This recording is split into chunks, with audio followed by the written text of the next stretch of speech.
Assalamualaikum warahmatullahi wabarakatuh. Perkenalkan, nama saya Anjeli Ramasari dengan NPM A1D021050 dari Prodi Pendidikan Biologi. Nah, kali ini saya akan menjelaskan yang pertama, politik pemerintahan terhadap pendidikan Indonesia. Yang kedua, peranan pendidikan dalam menumbuhkan kecerdasan emosional.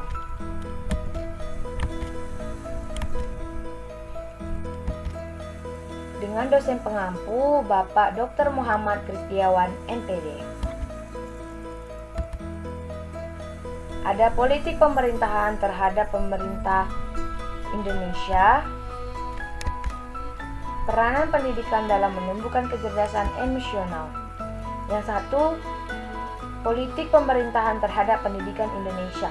Pendidikan adalah upaya utama dalam rangka mengembangkan potensi pendidikan Indonesia agar dapat menjadi nyata dan tidak hanya bermanfaat bagi kehidupannya, tetapi juga bagi banyak orang. Pendidikan merupakan bagian dari kebutuhan yang paling mendasar bagi manusia yang harus terpenuhi.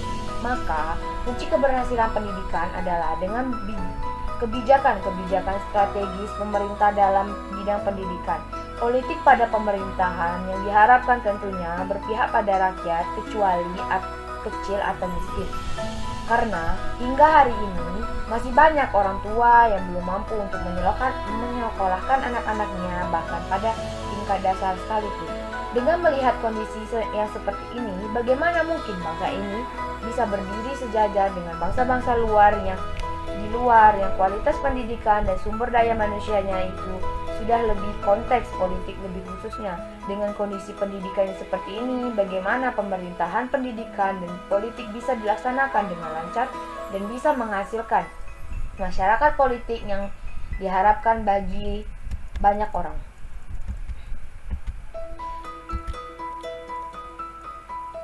Politik pemerintahan terhadap pendidikan Indonesia. Maka seharusnya agenda pendidikan dan politik memberikan seluas-luasnya kepada seluruh masyarakat rakyat untuk belajar dan mengembang pendidikan setinggi-tingginya tanpa ada celah diskriminasi sekecil apapun. Menyoroti kondisi saat ini, kenyataan politik dan pendidikan yang ada di negara kita bisa dikatakan belum sepenuhnya merdeka. Hal ini bisa kita lihat dari komitmen pemerintahan yang masih rendah dalam mewujudkan akses dan pemerataan pendidikan dasar yang bebas akan biaya. Kurangnya penghargaan terhadap profesionalisme dan juga kesejahteraan tenaga pengajar, rendahnya mutu dan juga persaingan pendidikan, upaya otonomi pemerintah yang masih simpang siur dan sebagainya. Sampai saat ini, negara kita masih dihadapkan pada tantangan besar untuk mencerdaskan anak bangsa. Hal ini dipengaruhi karena masih terjadi kesenjangan partisipasi pendidikan antara penduduk miskin dan penduduk kaya. Maka dari itu, pemerintah mengeluarkan kebijakan adanya bantuan operasional sekolah atau bansos, meskipun pemerintah telah menyediakan bantuan tersebut untuk jajaran pendidikan dasar. Adanya beberapa sekolah yang masih menarik berbagai macam iuran, sehingga memberatkan orang tua murid, terutama bagi keluarga yang kurang mampu. Maka dari itu, pemerintah harus membuat kebijakan yang dapat menghantarkan pendidikan Indonesia itu untuk lebih terarah. Di antaranya dengan cara 1. Menyelenggarakan pendidikan dengan demokrasi dan keadilan, dalam kata lain, pemerataan pendidikan. Yang kedua, perbaikan kurikulum di mana pendidikan lebih baik diarahkan pada sistem yang terbuka guna untuk membentuk karakter dan pengembangan potensi yang ada di setiap diri siswa. Yang ketiga, optimalisasi penggunaan anggaran pendidikan yang diterima sebesar 20% dari APBN yang telah diamankan di Undang-Undang 1945 Pasal 31 Ayat 4. Membebaskan biaya pendidikan di jenjang pendidikan dasar dan juga menengah dengan komitmen kuat dari pemerintah untuk membebaskan peserta didik yang bersifat iuran fasilitas sekolah dan lainnya. Yang kelima, pemerintah baik pusat maupun daerah harus menyediakan sarana dan prasarana yang memadai khususnya untuk sekolah yang berada di daerah terpencil guna untuk mempermudah dalam mengakses proses pembelajaran dalam menunjukkan proses pembelajaran yang lebih efektif dan efisien. 2.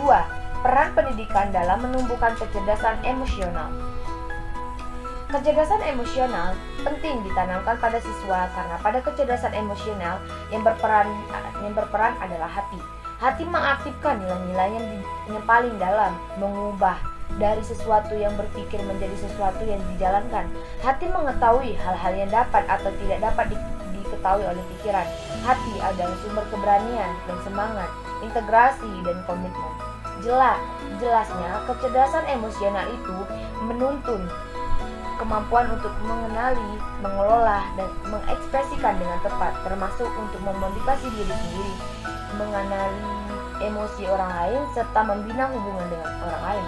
Untuk dapat menumbuh kecerdasan emosional yang bagus pada siswa, perlulah peranan serta lembaga pendidikan. Sekolah dituntut untuk memainkan peran dan tanggung jawabnya untuk menanamkan dan mengembangkan nilai-nilai yang baik dan membantu para siswa membentuk dan mengembangkan karakter mereka dengan nilai-nilai yang baik.